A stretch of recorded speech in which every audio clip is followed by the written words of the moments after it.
Hey there, welcome to the Not Just Mama podcast, the show where we talk about building businesses, chasing dreams, raising little yous, and keeping it real through all the chaos. We're diving into mindset, motivation, and all things mompreneur life, all while microwaving our coffee for the 20 millionth time. I'm your host, Heather Madsen, a dream-chasing mompreneur who knows exactly what it's like to juggle big ambitions with a million daily tasks. Because let's be honest, we're not just moms. We're wives, we're partners, we're daughters, friends, creators, dreamers, and so much more. And just because we're raising little tiny humans doesn't mean we have to put our dreams on the back burner. We deserve to chase them, build something incredible, and make a difference, all while being amazing moms. So go ahead and nuke that coffee once again and get comfy, because we're diving in. Hey there, welcome back to the podcast. So, do you know what I've been noticing lately, like in today's world? It's just that it's so easy to skip over really important steps when it comes to almost anything. And that's whether it's how we get through our day as moms or how we try to make things easier in our business. And I'm really all about simplifying, okay? But there's a truth that I have really learned time and time again. Like, it gets me every time.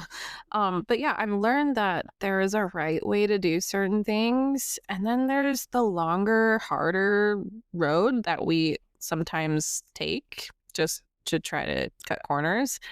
And it actually ends up costing us more time and a lot of frustration in the long run. So today I want to talk about how this idea connects to our online business, okay? Specifically around something I used to avoid at all costs. Hello, introvert. And that is nurturing your audience, okay? So I want to get real and truthful with you for a second.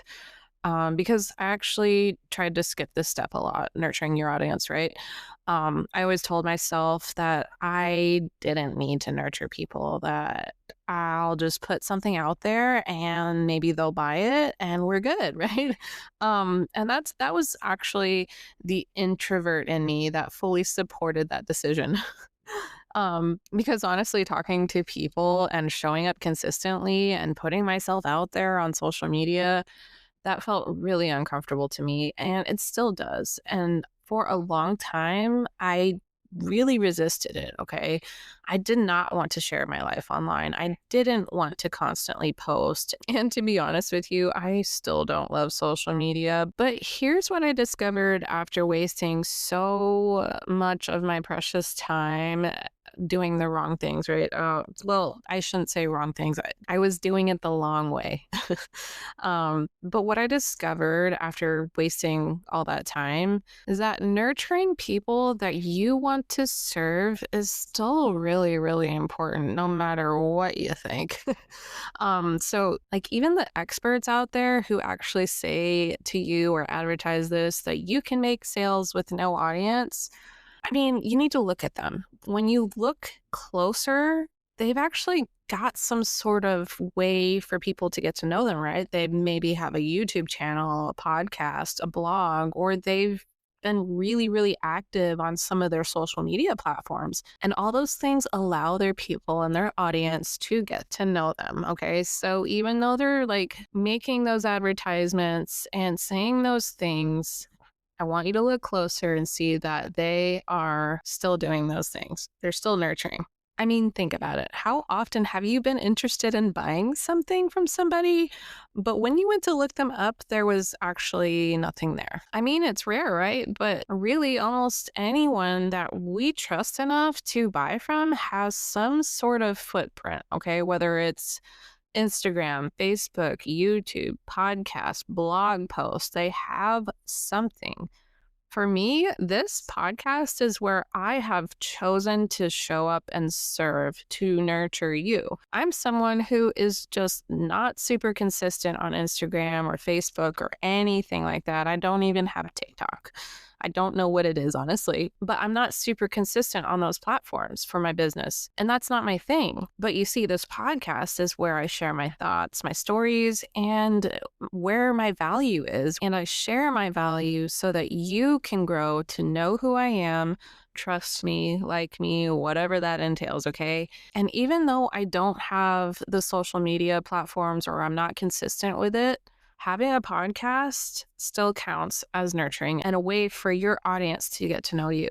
So, what I've learned really the hard way is that cold audiences, the people who don't know you yet, are really hard to sell to, they're really hard to gain their trust right away, right? I mean, just think of any scenario in life. You first meet somebody, are you going to trust them? No, but when you get to know them, right, is when you start trusting them and confiding in them, right? Um, but a cold audience don't even know who you are. They don't know your value. They don't know what you have to offer, right? And they just don't have a reason quite yet to trust you. And that's why nurturing is still such an important step. No matter what other people say, I feel that, and I see that people will always go back to it.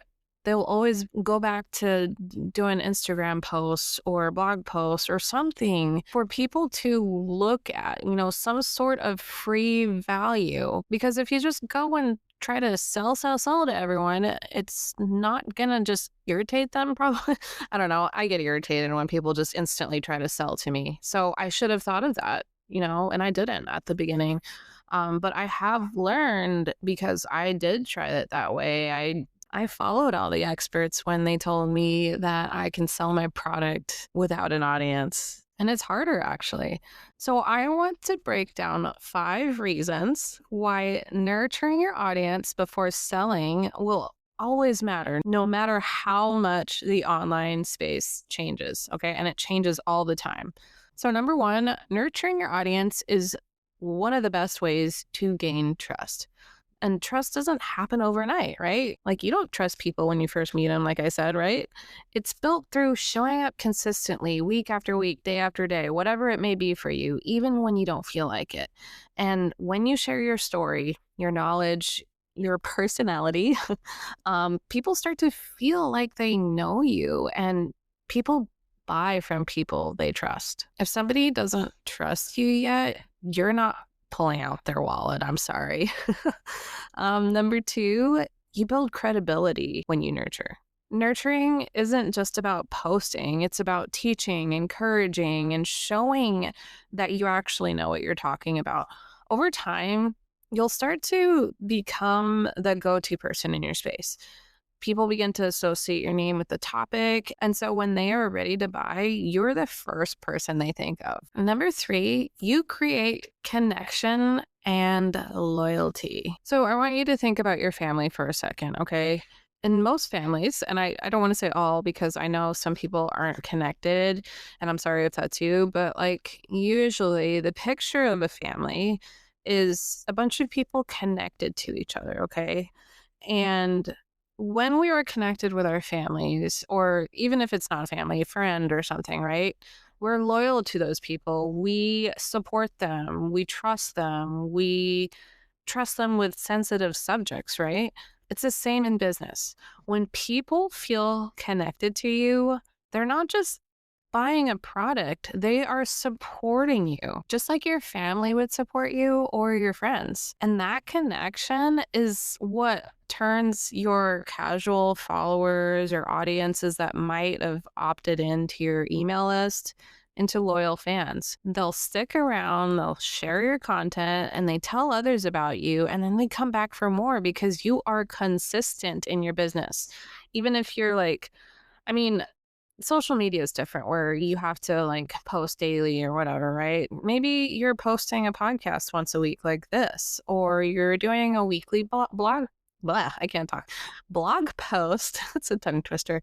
Or maybe a weekly YouTube video, or I don't know if you do monthly. I don't really know YouTube very well, right? But what I'm trying to say is that you are consistently putting your content out there, no matter what the time frame is, every day, every week, every month, whatever it may be.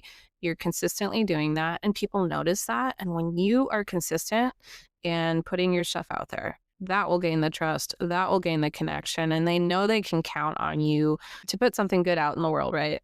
So, but that doesn't happen without nurturing. Number 4, you shorten the sales process later. That's awesome, right? So the cool part, nurturing now actually saves you time later. So when you finally have something to sell, you don't have to spend all your energy convincing people to trust you, okay? They already do. They know who you are. They trust you, they like you, they're loyal to you, they're connected to you. And instead, you can focus on why your product or service is right for them. And that makes your launches or your offers or your promotions so much smoother. Okay.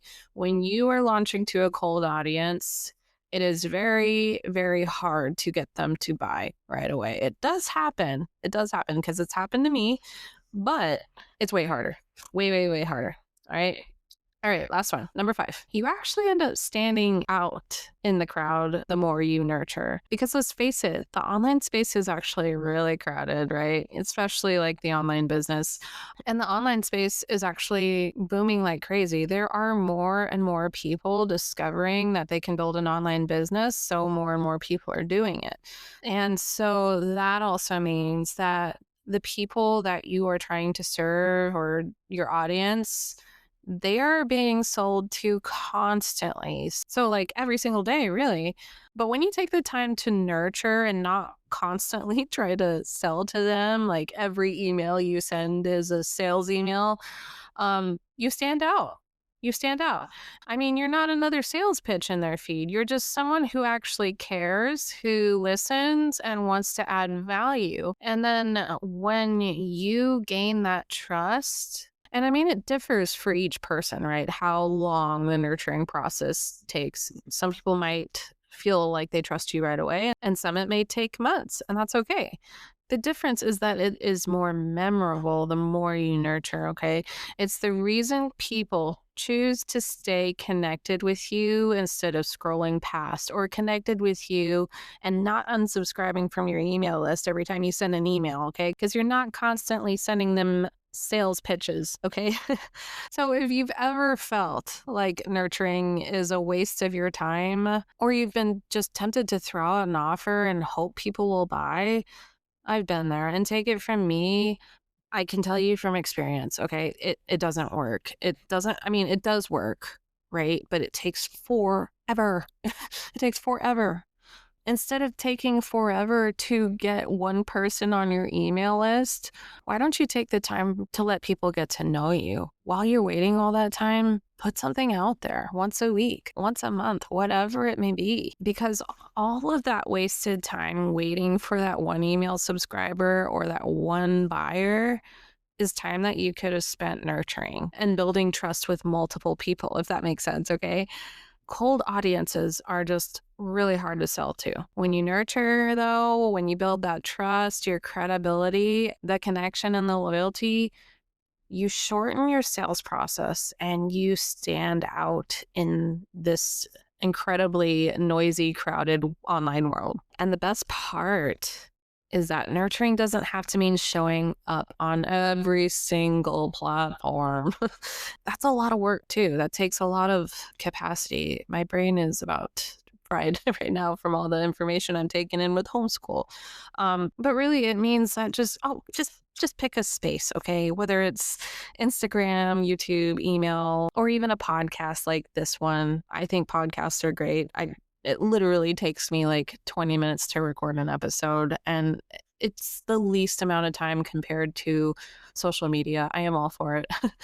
But yeah, choosing one of those spaces and just showing up consistently in those spaces with tons of value, okay? Don't skip this step. Don't skip the nurturing phase of your business, no matter what people say. Please don't.